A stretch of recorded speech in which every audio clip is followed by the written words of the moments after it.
Vallecaucana de Aguas es la entidad gestora del Plan Departamental de Agua, que gestiona y ejecuta proyectos integrales de agua y saneamiento básico para todos los vallecaucanos. Llevamos beneficio a zonas urbanas y rurales de los 42 municipios del departamento. Empresa Vallecaucana de Aguas.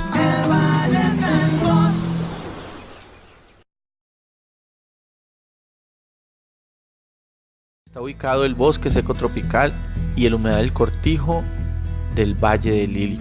En 2011, la CBC autorizó hacer un jarillón, el cual separó el río Lili del humedal del Cortijo, causándole un grave daño al humedal, ya que cuando este río crece, el humedal se alimenta de sus aguas.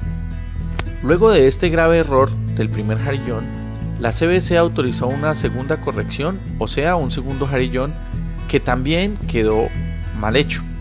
Según la CBC, esa no era el trazado que debería realizar este jarillón. Por lo tanto, se está haciendo un nuevo trazado, el cual pasaría prácticamente por la mitad de lo que queda del humedal del Cortijo, como lo pueden ver en esta imagen.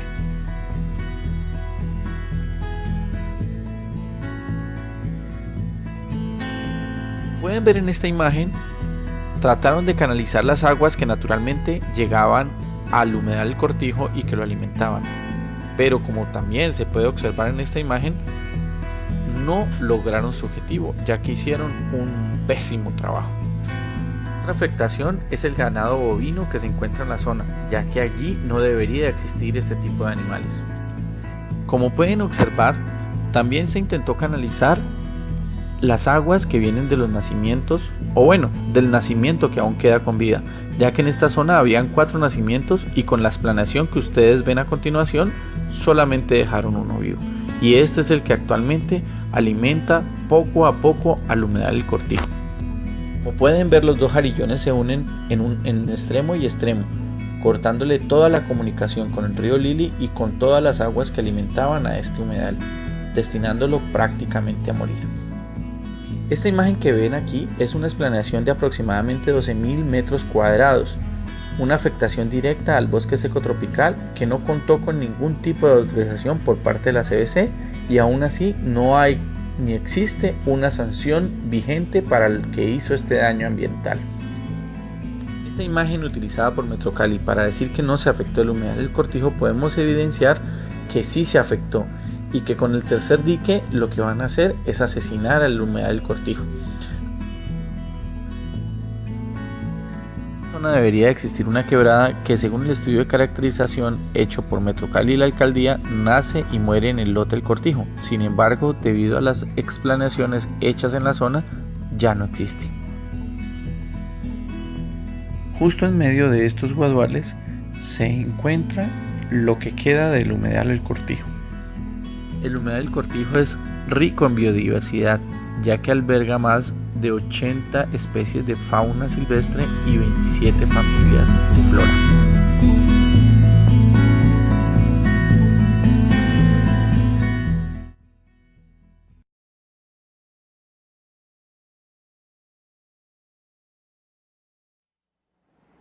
Muy buenas noches. En ausencia del director del programa, Luis Hermes Ruiz, voy a realizar la moderación. Hemos invitado al doctor Armando Palau, abogado ambientalista y defensor de los derechos colectivos desde la Fundación Biodiversidad, y a Nicolás Suárez, que es un investigador de la Universidad ICESI y un activista político que favorece los derechos sociales de algunas comunidades donde él ha intervenido. El tema inicial va a centrarse la conversación en el humedal del Cortijo, como acabamos de ver las imágenes que Edison nos ha seleccionado para ilustración de los televidentes. Armando Palau ha presentado a nombre de la comunidad del Valle Lili una acción popular, y aquí en estas imágenes ustedes observaron cómo el trazado de un jarillón o de un terraplén, un muro, ha cortado la conectividad del río Lilí con el humedal, es decir, al humedal lo han degradado. Ese es uno de los problemas que tiene en este momento el entorno y que se está debatiendo, porque los humedales deben ser protegidos, no solamente desde la Convención de Ramsar, la Ley 357 del 97, es una convención del año 71, sino porque el Ministerio del Medio Ambiente en su política nacional, dentro de la protección de ecosistemas para el cambio climático, siguiendo los lineamientos de la ONU, pues los humedales son privilegiados, más cuando Cali ha perdido tantos humedales y se deben salvaguardar. Y en la zona, pues se pierde el equilibrio ecológico. Entonces, sobre ese jarillón que no se ha ordenado su demolición oportunamente y que ahora van a construir otro allí, no debe haber ningún jarillón, simplemente es un paraje con 3 ecosistemas. Es el bosque seco tropical, el río Lilí y el humedal del Cortijo. Es lo único que le queda a 35.000 unidades residenciales de más o menos 120.000 personas o más en una zona de conurbación entre Cali y Jamundí, entre el Hormiguero y la estación Universidades, que si uno lo compara con las imágenes del Central Park de Nueva York, tiene una extensión similar, y en Nueva York ese paraje es lo que le sirve a la gente para oxigenarse, recrearse y tener un pulmón verde, y aquí van a destruir este pulmón. Entonces, doctor Palau, sobre la acción popular y en el caso inicial del tema del jarillón, ¿qué opinión tiene usted? Bueno, Alberto, muy buenas noches para toda la teleaudiencia. Pues yo tengo para comentar lo siguiente. El tema de los jarillones en el río Cauca y su valle geográfico tiene un nefasto antecedente. El nefasto antecedente es un acuerdo del año de 1979, mediante el cual el Consejo Directivo de la Corporación Autónoma Regional del Valle del Cauca materializa el verdadero propósito de creación de la Corporación Autónoma Regional del Valle del Cauca. Cuando el general Rojas Pinilla creó en 1954, mediante decreto legislativo de la CBC, para seguir el modelo de Tenes de un distrito de riego especializado, que era una noción creada en el año 35 por el presidente Franklin Delano Roosevelt, los cañicultores, los influyentes cañicultores, quisieron fundamentalmente domesticar las aguas del río Cauca, que discurren por el valle geográfico, que es un valle aluvial sumamente plano. Eso hace que se formen las sinuosidades, los meandros, las curvaturas del río tutelar, del segundo río tutelar más importante después del Magdalena, el río Cauca, que pasa por 185 municipios del occidente colombiano, que hay quienes dicen no entrega al río Magdalena en el brazo de Loba, sino que se encuentra en el brazo de Loba con el río Magdalena y conforman un tercer gran río que tiene ese estuario extraordinario que entrega sus aguas al Caribe colombiano. Ese distrito de riego, por así decirlo, que es el valle geográfico, fue hecho a través de la Corporación Autónoma para canalizar los ríos, para colocarles diques, con el propósito de que en los momentos de la tasa de retorno la inundación de este valle fuera controlada, con el propósito de que los cañicultores pudieran ocupar, ojalá, todo el valle geográfico. En efecto, el valle geográfico, que comprende 300.000 hectáreas, buena parte en el Valle del Cauca, otra parte en el norte del Cauca y una parte en el sur de Risaralda, los cañicultores ya ocupan hoy en día 240.000 hectáreas. Entonces, la historia de esos jarillones, amparados en ese acuerdo del Consejo Directivo, recordemos que el segundo director de la Corporación Autónoma Regional después de Villegas fue el señor Henry Eder, durante 10 años, el magnate azucarero del Emporio Manuelita, quien hoy en día regresa al Consejo Directivo de la CBC como delegado del presidente de la República. No obstante las diferencias electorales que tuvieron, porque todo el mundo supo perfectamente que los cañicultores votaron por Zuluaga, más no por Santos, porque había que redimir el agroingreso seguro que había sido entregado en buena parte a esos cañicultores. Es decir, aquí vamos hablando de política y medio ambiente, mi querido Alberto y Nicolás, que usted que es un aficionado a esos temas, que también le damos la bienvenida. Entonces, esa historia es la historia de la muerte, es la crónica de una muerte anunciada de los ríos. El problema es que el río Lili, vamos a seguir desmenuzando una errada noción de Cali, la ciudad de los 7 ríos, porque Cali tiene más de 7 ríos. Por supuesto que el río Pichindé es un río importante, y el río Felidia es otro río importante, ¿no? Y el río Jamundí, que colinda con un límite artificial, no está catalogado en eso, que algún numerólogo seguramente le copió por allá en alguna de las charlas de nuestro amigo José María, que alguna vez hablaba de eso, y entonces alguien se pegó, ¿no? Creo que fue Duque, un biólogo, que dijo que Cali era la ciudad de los 7 ríos, y lo viven reiterando, y es bueno precisarlo porque el estado del arte tiene que estar fresco y tiene que corresponder a la realidad. Lo cierto es que de estos ríos, el único río que tiene el nombre de quienes ahí estuvieron es el río Lili, porque ahí estuvieron los lilíes. El río Cali, Cali quiere decir en lengua aborigen casa, y entonces esa casa hace parte de lo que llaman la región geográfica del Calima, mal llamada cultura Calima, donde se albergan la cultura Ilama, Yotoco, Sonso. También hace parte de la mal llamada cultura malagana, que son los bolos. Lo que pasa es que donde descubrieron eso quedaba la famosa hacienda malagana. Entonces este río, el río Lili, en el estudio de caracterización ecosistémica se demuestra cómo estuvieron ahí los lilíes, aprovechando ese valle aluvial del río Lili para sus prácticas agrícolas, para su manutención con la oferta que le daba el río de peces y demás.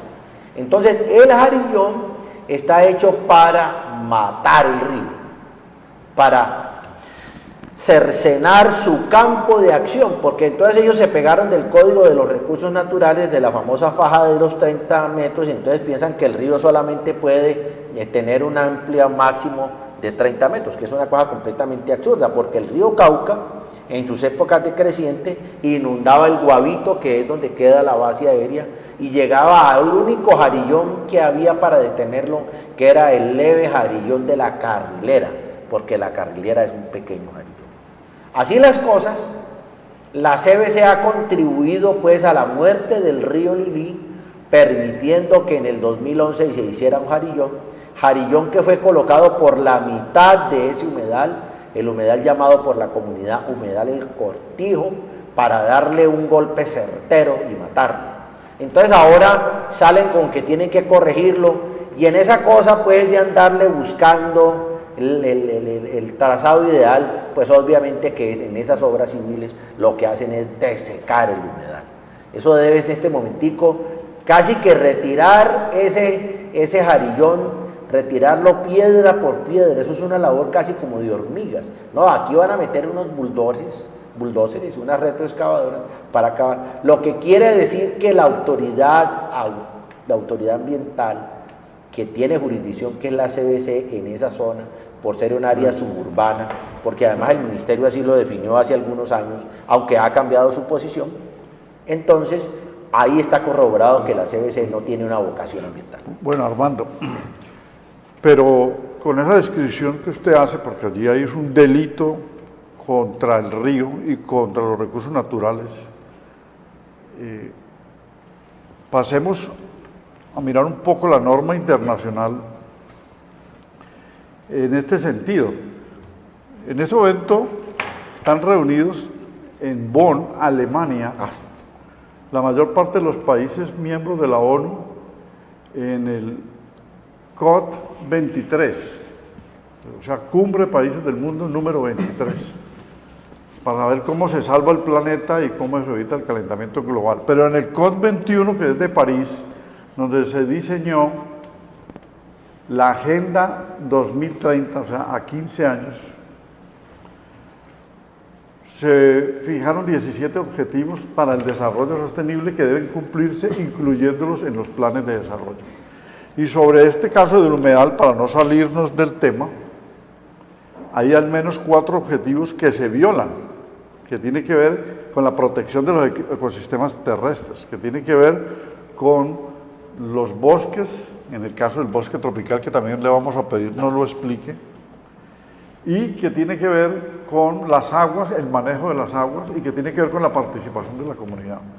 Entonces, Nicolás, usted que ha estado trabajando el tema de los Objetivos de Desarrollo Sostenible, los ODS, expliquémosle a los televidentes cómo, si todos los países están preocupados por salvar el planeta Tierra para evitar el calentamiento global y las medidas de adecuación al cambio climático son las que permiten en algún momento, sumando todos los esfuerzos de todas las ciudades del mundo, salvar la Tierra, cómo aquí se van llevando 3 ecosistemas de bulto, arrasándolos, acabando con un humedal, con el bosque seco tropical y acabando de eliminar al río, que aguas arriba ya está contaminado por minería y que aguas abajo lo entamboran y lo vuelven caño de aguas residuales para llegar al Cauca, es decir, un río aprisionado por todo lado, o sea, y destruido por las mismas autoridades ambientales.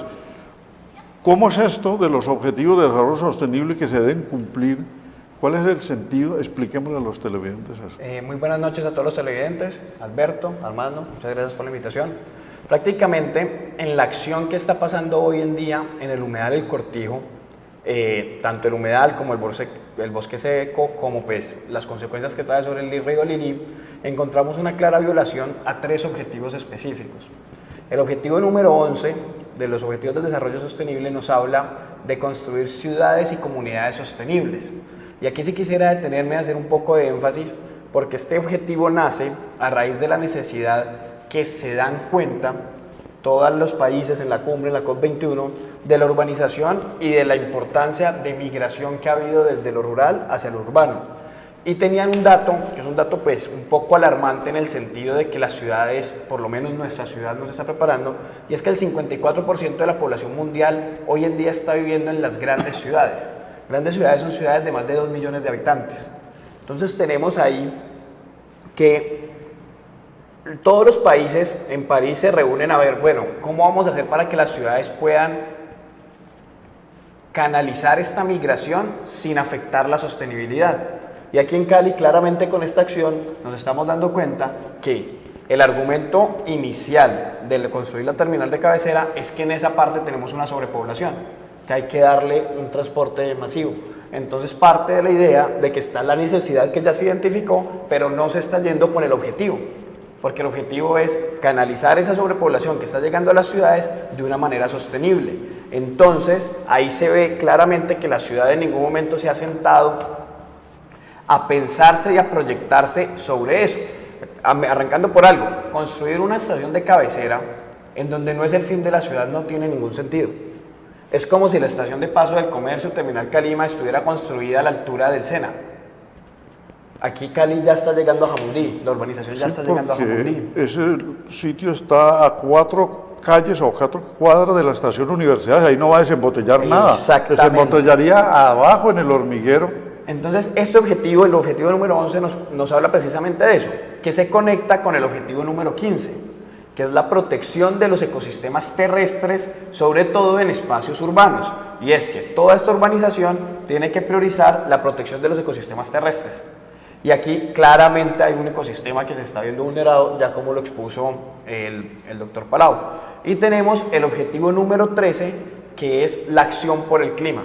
¿Cómo mitigamos las altas temperaturas? Y en una ciudad que tiene tan pocos pulmones verdes, y si uno va a ver la tasa de arborización sugerida por la OMS, estamos muy lejos de los 3 árboles, de los 3 habitantes por árbol, muy lejos.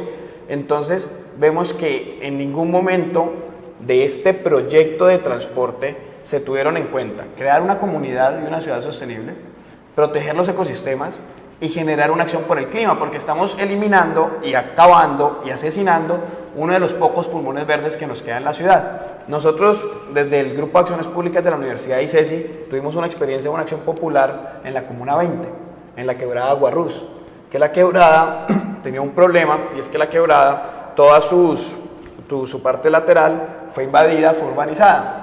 Y entonces todo el sistema de servicios públicos estaba acabando por la quebrada. La basura, las aguas hervidas, todo la estaba terminando. Entonces, cuando se hace el trabajo con la comunidad fue muy complejo porque en ese caso era distinto, porque la comunidad tenía el susto del desalojo. No como ahorita en Valle de Lili, que la comunidad está apoyando para evitar eso. Entonces, cuando se interpone la acción popular, la orden precisamente del Tribunal Superior, la acción popular está en Consejo de Estado esperando fallo, es que hay que armonizar el desarrollo y obligó a crear un sistema de alcantarillado, un sistema de recolección de basuras y reciclaje que no afecte la quebrada. Prioriza la quebrada sin desalojar a las otras personas. Y eso es lo que hay que buscar en este caso. Antes de pasar a lo del bosque seco tropical, que quiero que el doctor Palau nos dé unas explicaciones, sobre lo que usted acaba de mencionar, allí veo una colisión entre lo que es la movilidad urbana y la defensa de los derechos colectivos y el medio ambiente. So pretexto de que se necesita movilidad y acabar con los trancones del sur, Metrocali sustenta que allí debe estar una terminal.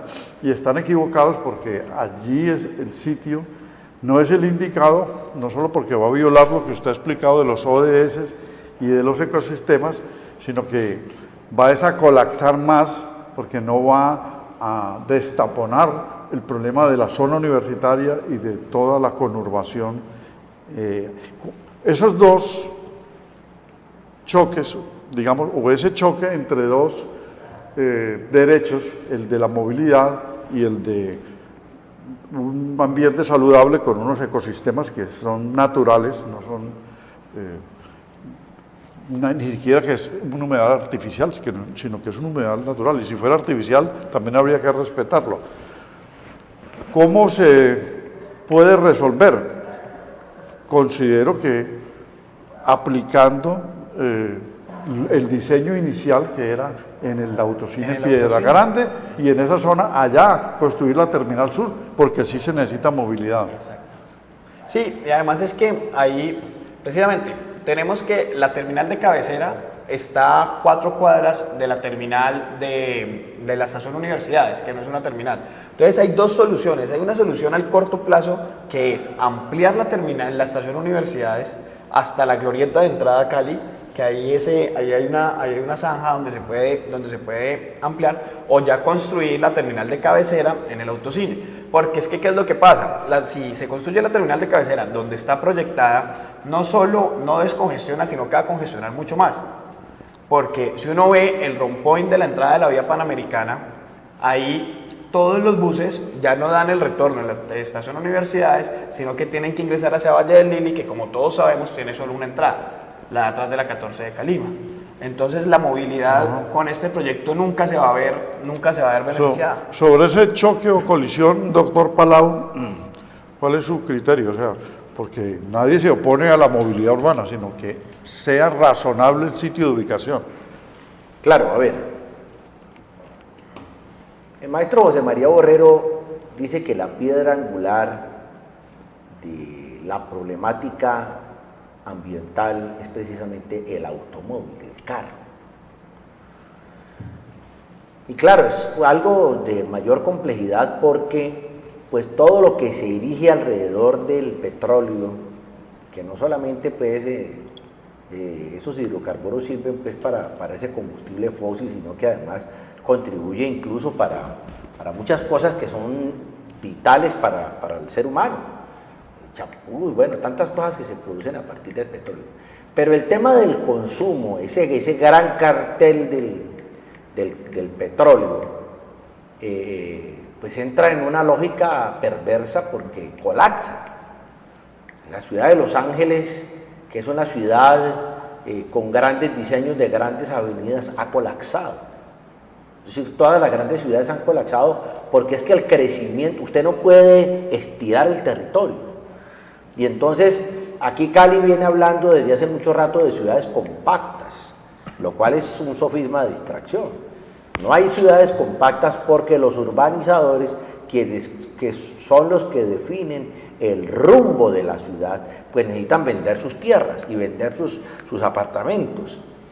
Por ejemplo, el hecho de que la Universidad del Valle hubiera quedado tan distante en su momento fue porque esa constructora y el propietario de ese predio pues necesitaba jalar el desarrollo hacia el sur para poder conectar con todos esos desarrollos. Lo cierto es que, como lo ha dicho Nicolás y como lo has dicho tú, Alberto, también, pues es un contrasentido que dos terminales de transporte que no son intermodales, que pertenecen a un enclave financiero que es el de buses articulados, esté tan cerca. Es decir, ello corrobora que ahí hay algo turbio. Hay algo turbio porque lo razonable es que ese terminal intermodal quede por lo menos donde queda el autocine de Piedra Grande. Creo que de allá ya pueden haber, qué sé yo, perfectamente unos 4 kilómetros. Y entonces, además, coincide con la intersección que va hasta Puerto Tejada. Es decir, está en el lugar adecuado. Pero aquí hay una cosa absolutamente terca, y es donde uno, dijéramos, tiene la mayor preocupación, porque la movilidad sostenible lo que tiene que hacer es desestimular el uso del vehículo. Claro, se puede desestimular a través de sistemas de transporte masivo, pero eficientes. Y aquí lo que van a hacer es colapsar el sistema de transporte masivo con 2 estaciones tan cerca. Correcto. A ver, se me ocurre que deberíamos un poquitico puntualizar las medidas de adecuación al cambio climático desde lo urbano, para que la gente que no está muy familiarizada con este lenguaje y con la necesidad de enfrentar el cambio climático, lo acoplemos al problema que estamos planteando.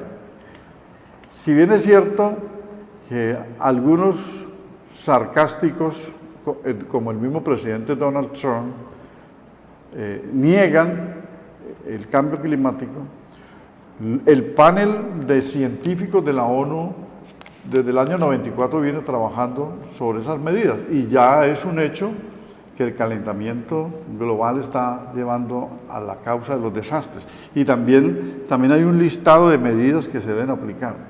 Entonces, en lo urbano, ¿cuáles son las medidas de adecuación al cambio climático?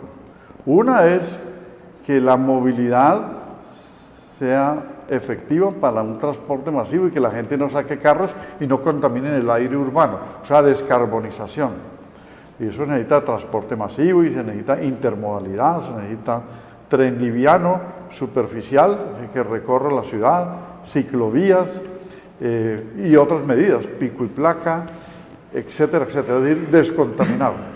Pero en la protección de la naturaleza, en lo urbano, es arborizar más para tener sumideros de carbono, proteger los humedales, es una de las grandes medidas, que los páramos, etcétera, etcétera.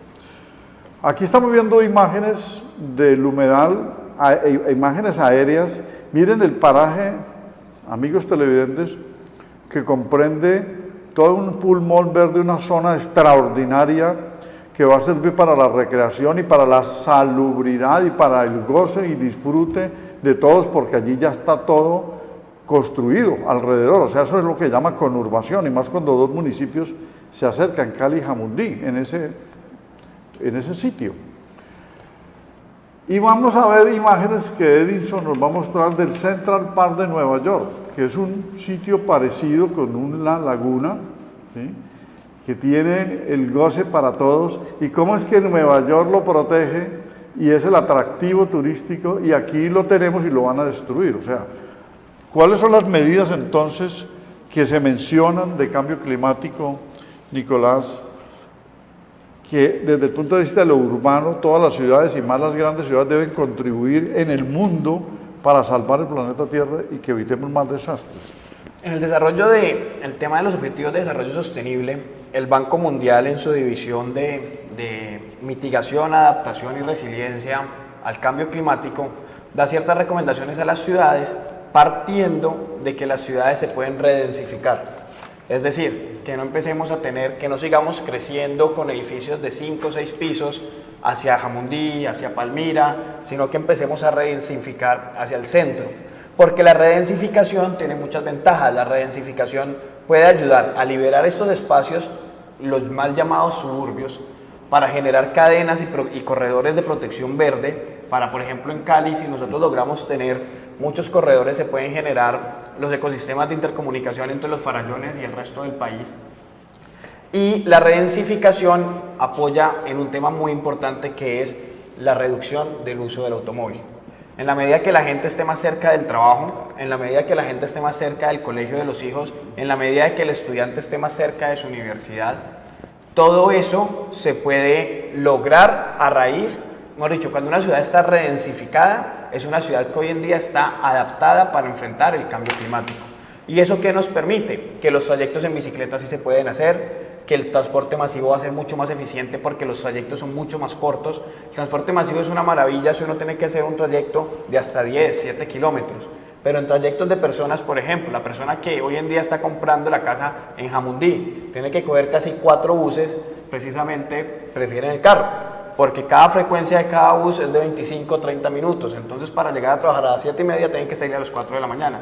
Entonces, en la medida que las ciudades se puedan redensificar hacia su centro urbano, hacia su centro económico, eso es un gran paso para adaptación, porque nos permite proteger en la periferia todas las zonas de ecosistemas y de protección verde que existen. No es hacer lo que hemos hecho, que Valle del Lili era un humedal y lo urbanizamos.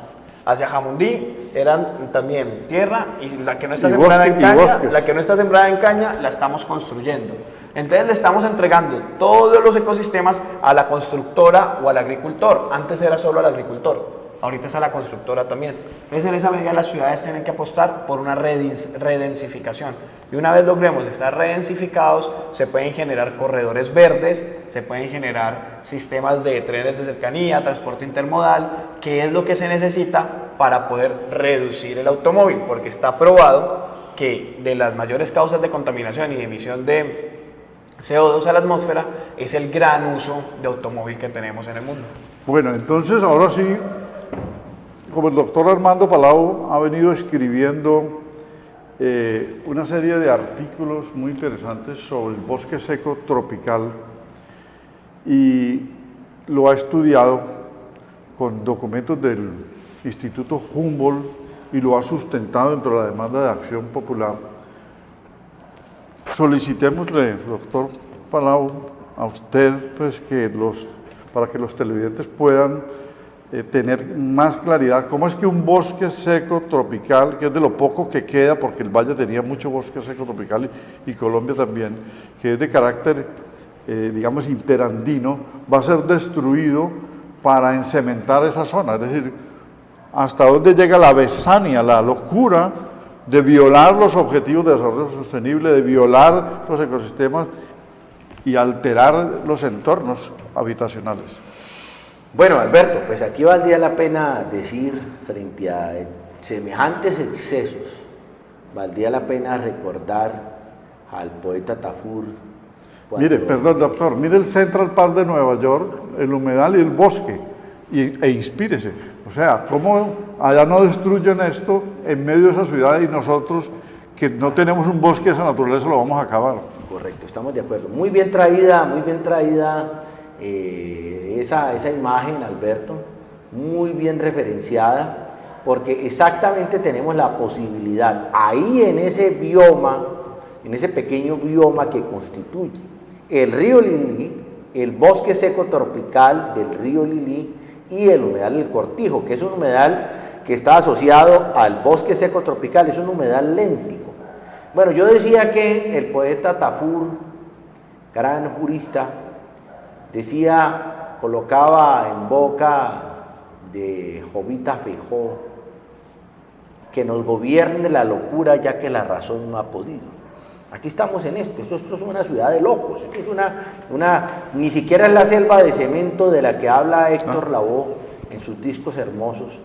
Y entonces, pues con un alcalde que imagínense ustedes es un vendedor de cemento, es un vendedor de metal, de hierro, es un empresario de la construcción, pues es lamentable que no entienda que esos grandes constructores de la manzana del mundo en Nueva York entienden la importancia de preservar nichos ecológicos, zonas de especial importancia ecológica para coexistir con la naturaleza.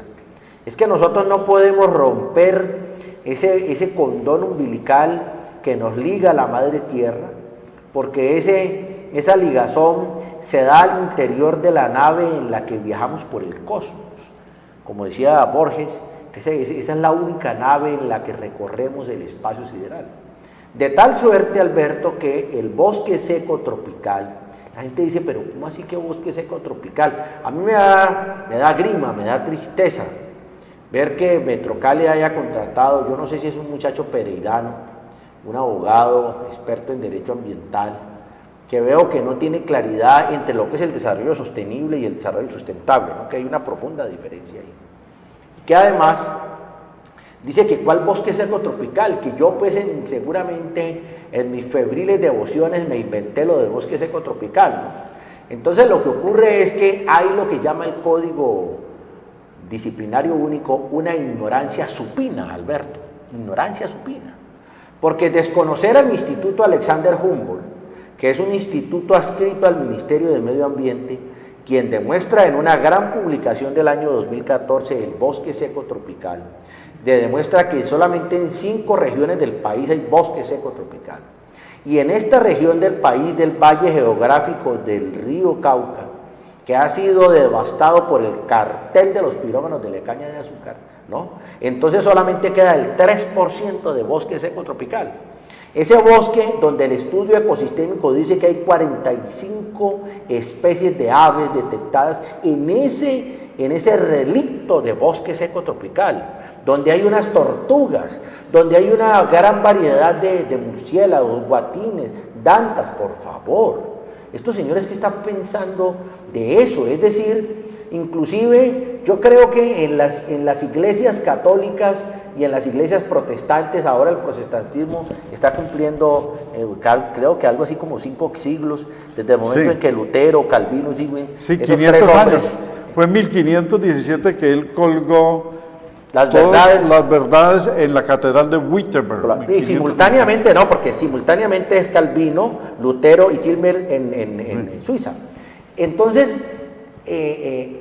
esa encíclica extraordinaria de Francisco, es que Francisco lo deslumbra a uno, ese es un tipo chévere. Laudato sí, es una encíclica extraordinaria, por favor, es decir, uno dice, carajo, hola, esa teología de la liberación que nace de la encíclica Popularum Progressio de Pablo VI, ¿no? Que es realmente el inicio de la teología de la liberación. Pues aquí el tipo chévere, porque es un hombre extraordinario, Francisco el Papa viajero, claro, le llamaban Papa viajero realmente a la Voltila, pero este es un hombre que llega, que levanta el espíritu, pero lo cierto es que más allá de devociones religiosas y por menores, ahí está tocando un tema central, el tema de la supervivencia, porque entonces al ritmo en que vamos hay que retomar, mi querido Alberto, Nicolás, a Bertrand Russell, cuando al escribir su libro ¿Por qué no soy cristiano? Dice, para mí el mundo fue creado por el diablo en un momento en que Dios no estaba mirando. Esto está lleno de un montón de diablos aquí que gobiernan esta ciudad, por favor. Algo tenemos que hacer, Alberto, para que esto no siga así, porque han acabado con la sucursal del cielo. A ver, esto me hace pues acudir a una reflexión que tiene que ver con uno de los planteamientos de Nicolás Suárez en los Objetivos de Desarrollo Sostenible, que es el de las ciudades resiliente, sostenible e incluyente. Una de las condiciones, porque la Unión Europea ha venido haciendo una competencia desde el año 2010 de ciudades verdes y mejorando la calidad de vida. Pero en el 2015 la ONU dice que debe aumentarse la arborización. Cali tiene un déficit de más de 450.000 árboles. Correcto. Entonces, ese bosque seco tropical como relicto, o sea, lo que quedó, debe conservarse y aumentar lo que falta en el déficit que existe. Por lo tanto, ¿cómo vamos a tener nosotros una ciudad saludable si no tenemos ni los suficientes espacios verdes ni la arborización? ¿Cuáles son las ventajas de los árboles? Paisaje, barrera contra el ruido, Purificador de aire. sumidero de carbono, o sea, purificador del aire, Mitiga el sombra, calor. mitigación del calor, etcétera. Por Dios, entonces este bosque seco tropical debe ser respetado. Aquí lo tenemos, ahora sí, no es el Central Park, va a ser un Central Park porque lo vamos a salvar, pero miren ustedes lo que tenemos allí, en medio de Bochalema, del Valle de Lilí y de todas estas nuevas construcciones del sur.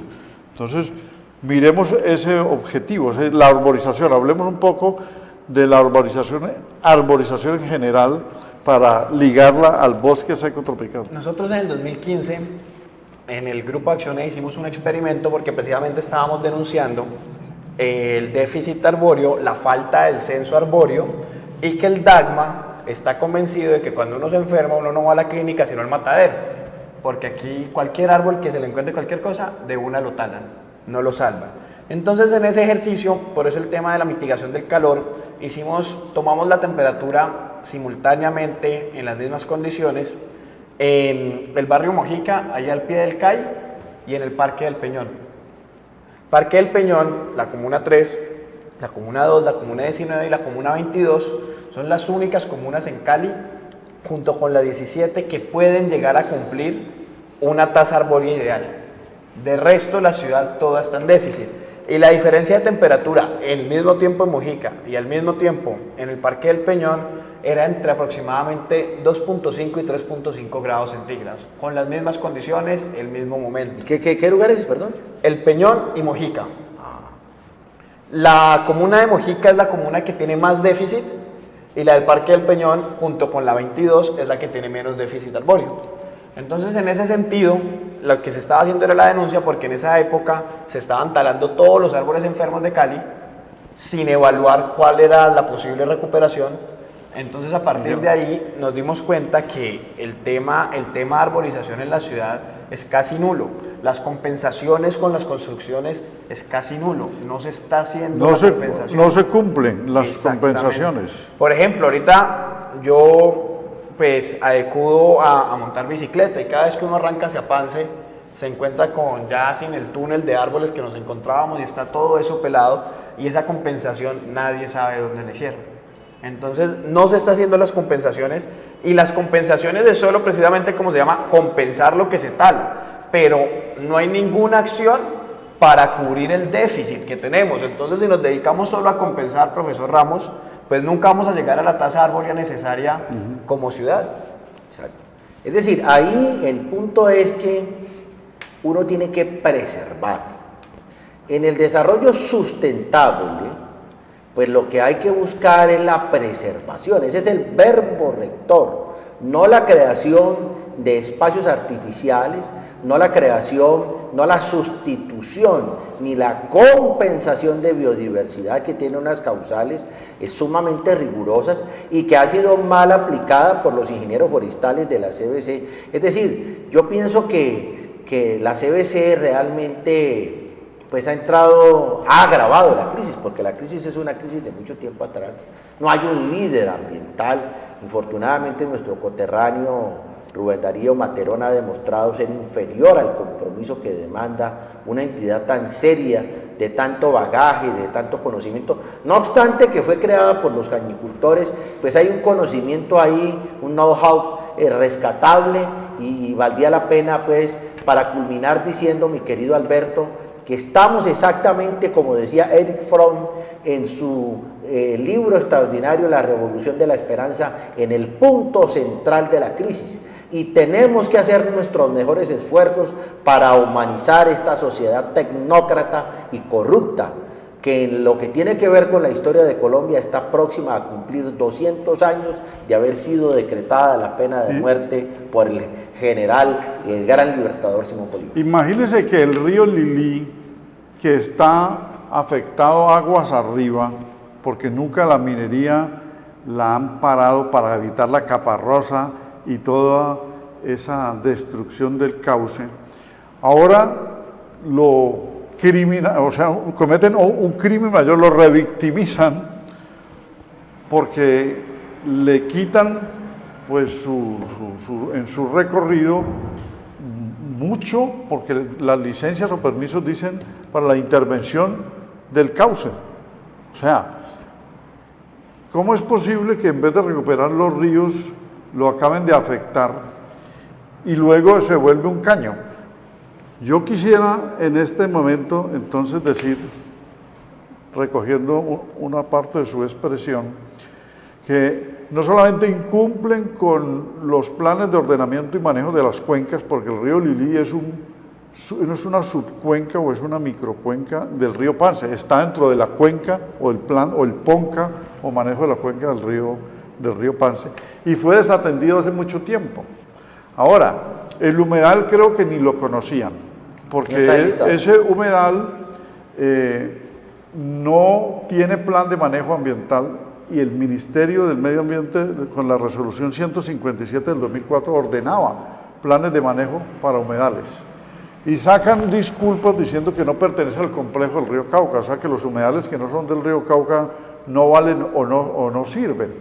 Pero cuando se hace el estudio de caracterización ecosistémica que usted menciona, en el año 2011, y se hace el plan parcial, debieron de haber conocido la existencia del humedal porque planeación municipal lo determina. Y allí debieron de haber hecho el plan de manejo ambiental. Ahora, ¿cómo dan licencias a Metrocali si no existe un plan de manejo ambiental que es la matriz? O sea, esto se llama preposterar, como utilizaba la palabra Álvaro Gómez, hacer las cosas al revés. ¿Cómo van a dar permisos si no tienen un plan y no conocen el territorio, por lo tanto no han hecho gestión de suelos ni de agua y van a permitir que intervengan para que acaben con un paraje con 3 ecosistemas? Perfecto, estamos de acuerdo. Totalmente de acuerdo. Bueno, en estas circunstancias me están haciendo señas de que el tiempo ha terminado y vamos a despedirnos pues de los televidentes, cada uno con una expresión de 40 segundos, atinente al tema. Yo la invitación que le hago a los televidentes es que primero, preservemos, luchemos y hagamos todo lo posible por conservar nuestro humedal y nuestro bosque seco tropical. Y segundo, en nuestra vida ordinaria, cotidiana, bájense del carro, móntense a la bicicleta, reciclen, empecemos a cambiar todos esos hábitos, porque muy bien lo ha dicho las Naciones Unidas, la primera acción para poder mitigar, adaptar y ser resilientes al calentamiento global nace en cada uno de nosotros. A partir de nuestra acción ya podemos empezar entre todos a exigirle a nuestros gobiernos que mitiguen, adapten y seamos resilientes a este fenómeno. Doctor Palau. Bueno, fundamentalmente para decir que tenemos que sobrepasar lo individual, los egos, la propiedad privada para entender que el mundo se mueve en medio de la colectividad, de las cosas, de los intereses colectivos. Como decía Gonzalo Alango, una mano más una mano no son 2 manos, sino que son manos unidas. Une tus manos a nuestras manos para que el mundo no esté en pocas manos, sino en todas las manos. Muy bien, muy inspirado, doctor, y muy poético. El director del programa, Luis Hermes Ruiz, acostumbra a despedirse recomendándole a los padres de familia que se enteren dónde están sus hijos menores para que no sean objetos de delitos o manipulaciones de terceros. Hay que proteger los niños. Bueno, hasta la próxima semana, amigos televidentes, y muchas gracias a los asistentes y contertulios, Nicolás Muchas gracias. y doctor Palau. Muchas gracias, Alberto.